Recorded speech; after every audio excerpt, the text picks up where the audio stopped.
Kuya, di ba nagsasabong ka dati? Oo, pero matagal na yun. Pero may alam ka pa rin sa loob ng sabungan. Meron naman, siyempre, kahit paano. Paano malalaman kung may siraulo sa sabungan? Siyempre, pag mayroon nagdala ng pato. Ganun ba? Paano malaman kung tanga naman siya?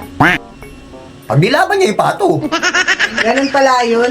Paano mo naman malalaman kung may isa pang siraulo sa sabungan?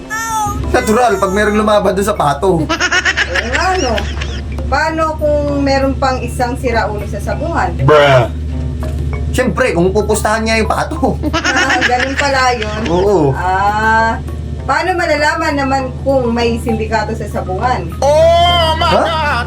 Paano mo nalaman kung may sindikato sa sabungan? Hindi ko alam eh. Siyempre, pag nanalo ang pato, Eh.